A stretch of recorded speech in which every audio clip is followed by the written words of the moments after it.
हम लोग माननीय मुख्यमंत्री से मिले थे और उन्होंने आश्वासन दिया कि आप लोग खेल में अपना जो है कंटिन्यू कीजिए, आप प्रशिक्षण लीजिए, आप अपना मेहनत कीजिए, पैसे के लिए आप परेशान मत होइए, पैसे हम करेंगे। पर वो सिर्फ जो है वो सिर्फ आश्वासन पर ही रह गया।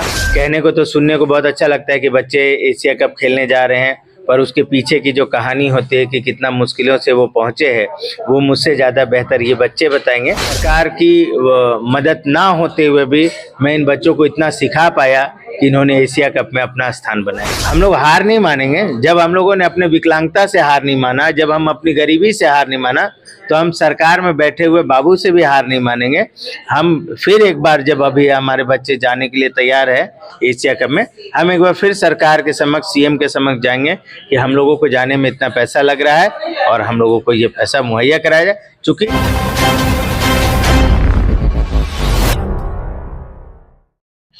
28 मार्च से पारा थ्रोबॉल चैंपियनशिप का आयोजन होने वाला है, जिससे हमारे झारखंड के भी कई प्लेयर चुने गए हैं। अभी हमारे साथ पारा थ्रोबॉल के कैप्टन हैं, हम उनसे बात करेंगे और जानेंगे कहां से शुरुआत हुई थी। सबसे पहले स्वागत है आपका न्यूज़ रांची मेल में। और पहले हमारे दर्शकों को बताइए कि ये पारा थ्रोबॉल कहां से शुरू हुई और आप कहां से स्टार्टिंग की? देखिए, पैरा थ्रोबॉल की जो शुरुआत हुई है वो चेन्नई डॉक्टर अल्बर्ट प्रेम कुमार जी इसके संस्थापक हैं और अभी तत्काल में वो अध्यक्ष भी है, जिन्होंने पैरा थ्रोबॉल तो चलता ही, आप लोग जानते होंगे, सामान्य खिलाड़ियों के लिए। तो पैरा थ्रोबॉल 2016 में उन्होंने बनाया। उसमें बहुत सारी टेक्निकल चीज़ों को उन्होंने रखा जो दिव्यांगजनों के लिए सहूलियत हो सके और इसको वर्ल्ड लेवल में प्रमोट करना शुरू किया। 2020-21 में हम लोगों तक ये स्पोर्ट्स आया झारखंड में, क्योंकि हम लोग उस समय वॉलीबॉल की प्रैक्टिस किया करते थे और वॉलीबॉल में हम लोग बैक टू बैक नेशनल में जा रहे थे, हमारी बच्चियां मेडलिस्ट भी हो रही थी। उसी दौरान थ्रो बॉल और जो वॉलीबॉल है उसको खेलने का जो है बहुत सिमिलर है, दोनों को बैठ के ही खेला जाता है, इसलिए हम लोगों को लगा कि शायद थ्रो बॉल हम लोग बहुत अच्छे से खेल पाएंगे। और उस समय से हम लोगों ने निर्णय लिया और लगातार हमारे सारे बच्चे, मैं खुद, इस थ्रो बॉल को हम लोग इसी बिरसा मुंडा फुटबॉल स्टेडियम में हम लोगों को एक जगह दी गई जहां पर मैट की व्यवस्था थी और वहां से हम लोगों ने प्रैक्टिस करना शुरू किया। सबसे पहले जब नेशनल हुआ 2021-22 में, तो उसमें बच्चों ने सिल्वर मेडल जीता और अभी आप देखेंगे कि जो हम लोगों का जो तीसरा नेशनल जो हुआ 2024 में इसी रांची की धरती में, जिसमें 18 स्टेट पार्टिसिपेट की थी, महिला और पुरुष मिला के टोटल 36 टीमें रांची आई थी। तो उसमें भी महिला और पुरुष दोनों वर्गों में झारखंड विजेता बनी। गोल्ड मेडल हमारे पास रहा, हम लोगों ने गोल्ड मेडल जीता। और आप देखेंगे कि 2022 से लेकर अभी तक हम लोग लगातार मलेशिया, थाईलैंड, है ना, भूटान, नेपाल और कंबोडिया, ऐसे तमाम जगहों पे हम लोग गए और अलग अलग जगहों पे हम लोग विजेता रहे, गोल्ड मेडल प्राप्त किया। तो ये कह सकते हैं कि हमारा कारवां झारखंड के बच्चों का रुका नहीं, वो लगातार चलता रहा। और इसका परिणाम यही है कि जब एक खिलाड़ी को हमेशा कहा जाता है कि आप अगर रेगुलर प्रैक्टिस करेंगे तो एक दिन सफलता आपके कदम चूमेगी, आज उसका उदाहरण है। ये बच्चे लगातार, मुश्किलें तो आती जाती रहती हैं, इन खिलाड़ियों के पास भी बहुत सारी मुसीबतें हैं।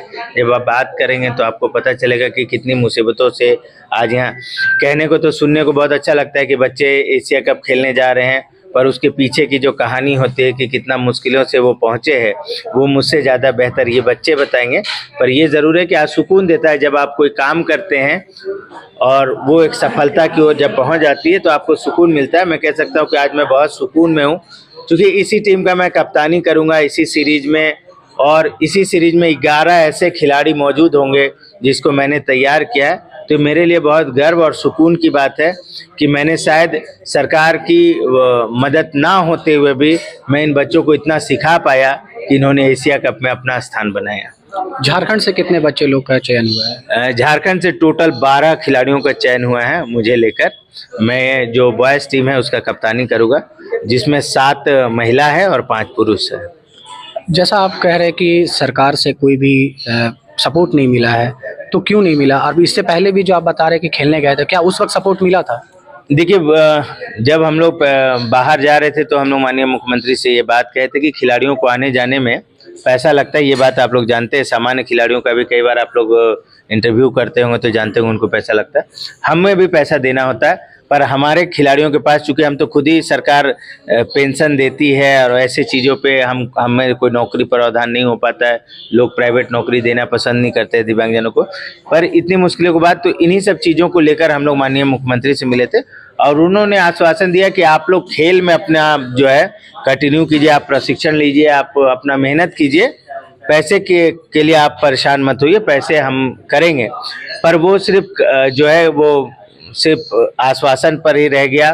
बीच में एक बार सुशांत गौरव सर थे, तो उन्होंने भूटान जब बच्चे गए थे तो भूटान के लिए पैसा दिया और बाकी पैसे जो आज देंगे कल देंगे करते करते वो 6 महीना बीत गया और उसके बाद सरकार में डायरेक्टरेट में बदल गए लोग और अभी भी हम लोग उस पैसे के लिए उनसे मांगने के लिए जो है हमेशा ऑफिस जाते रहते हैं। हमेशा हम लोगों को 10 दिन 20 दिन का आश्वासन दिया जाता है। जब वो 10 दिन पूरा हो जाता है तो कहा जाता है फंड खत्म हो गया, फंड आने दीजिए, और ऐसा करके हम लोग पिछले 1.5 साल से अपने पैसे के लिए इंतजार कर रहे हैं। इस बार भी हम लोग हार नहीं मानेंगे। जब हम लोगों ने अपने विकलांगता से हार नहीं माना, जब हम अपनी गरीबी से हार नहीं माना, तो हम सरकार में बैठे हुए बाबू से भी हार नहीं मानेंगे। हम फिर एक बार, जब अभी हमारे बच्चे जाने के लिए तैयार है एशिया कप में, हम एक बार फिर सरकार के समक्ष, सीएम के समक्ष जाएंगे कि हम लोगों को जाने में इतना पैसा लग रहा है और हम लोगों को ये पैसा मुहैया कराया जाए। चूँकि एशिया कप में स्थान बनाना बहुत बड़ी बात है। पैसे के अभाव में अगर कोई खिलाड़ी एशिया कप खेलने नहीं जाता है तो ये खिलाड़ी के लिए दुर्भाग्य नहीं है, पूरे राज्य के लिए दुर्भाग्यपूर्ण है। अभी आप लोग जो जाने वाले कंबोडिया खेलने के लिए, वो किसके सपोर्ट से जा रहे हैं? देखिए, अभी तो जो 90,000 खिलाड़ियों को लगना है, अभी तक तो जो एडवांस राशि देनी होती है वो बच्चों ने अपने घर से ही दिया है, इस उम्मीद के साथ कि सरकार हमारे साथ है। अब देखना है कि सरकार हमारे साथ है या नहीं है। अगर जैसा आपने बोला कि हमने मुख्यमंत्री से बात की, तो क्या फिर आपने मंत्री से बात नहीं की? हमें मुख्यमंत्री के अलावा फिर आश्वासन मिला, फिर उसके बाद आपको चयन हुआ, तो उसके बाद आप मुख्यमंत्री से नहीं मिले? देखिए, हम लोग लगातार सीएम से मिल रहे हैं और सीएम यही कहते हैं कि आप लोगों को पैसा मिल जाएगा, और जो डायरेक्टरेट ऑफिस है वो भी ये नहीं कह रहा है कि आप लोगों को पैसा नहीं मिलेगा। अगर ये बात कहता तो शायद हम कंप्लेन के तरीके से एक अपने राज्य के सीएम को ये बात रखते कि हम लोगों के साथ धोखा हुआ, पर वो सिर्फ हम लोगों से टाइम ले रहे हैं कि आज देंगे कल देंगे, और ऐसे करते करते मुझे लगता है 1.5 साल बीत गए हैं। 1.5 साल से हम लोग अपने पैसे के लिए भटक रहे हैं। बहुत बड़ी बात होती है कंबोडिया जाके खेलना, एशिया जो टूर्नामेंट हो रहा है उसमें भाग लेना, तो क्या कहेंगे, कैसा लगता है, क्या महसूस करते हैं कि आज इतने बड़े चयन हुआ है आप लोगों का झारखंड से? देखिए, मैंने बताया ना कि बहुत गर्व का विषय है और एक दिव्यांग जन के लिए ये सही में मायने में कहता हूँ कि बहुत ही गर्व का विषय है। आप हमारे खिलाड़ियों से भी बात करेंगे, दूसरे खिलाड़ियों से भी, तो यही कहेंगे कि आज से 5 साल पहले अगर आप इनसे पूछेंगे कि 5 साल पहले आप कहाँ थे, तो कोई अपने गाँव में था, कोई अपना स्टडी कर रहा था, पर किसी को ये नहीं मालूम था कि उनका लक्ष्य क्या है, उनको जाना कहाँ है। शायद कई खिलाड़ी यहाँ पर ऐसे भी मिलेंगे जो 5 साल पहले ये नहीं सोचे होंगे कि मैं एशिया कप में खेलूंगा या खेलूंगी, है ना, और मैं विदेश दौरा करूंगी, क्योंकि उनकी मानसिकता और उनके गांव के लोगों ने ये दिमाग में, उसके गार्जियन ने रख रखा था कि तुम दिव्यांग हो, तुम कुछ नहीं कर पाओगे।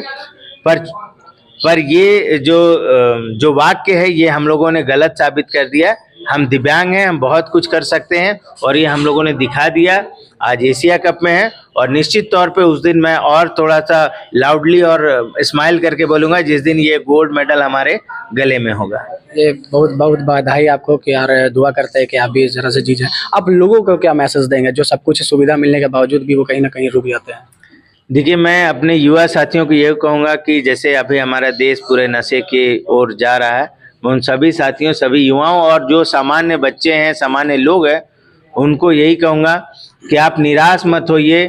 जब दिव्यांगता जो है, दिव्यांग होने के बावजूद हम राष्ट्रीय ध्वज उठा सकते हैं, हम राष्ट्र का नाम, गौरव, सम्मान बढ़ा सकते हैं, तो आप भी कर सकते हैं। बस आप एक निश्चित अपने लक्ष्य को निर्धारित करें और उस लक्ष्य पे ही काम करें।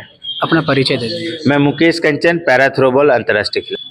तो जैसा हमने बात किया इनसे और पता चला कि ये लोग एशिया कप में जा रहे हैं और काफ़ी जोश के साथ, और इनको बहुत गर्व भी हो रहा है कि हम एशिया कप तक पहुंचे हैं, और हम भी यही चाहेंगे कि हमारे झारखंड और देश का नाम रोशन करके आए। हमारे और न्यूज़ रांची मेल का पूरा दुआ है, उम्मीद है कि हाँ, ये जीत के ही है। ऐसा ही तमाम खबरों के लिए जुड़े रहे न्यूज़ रांची मेल के साथ। धन्यवाद।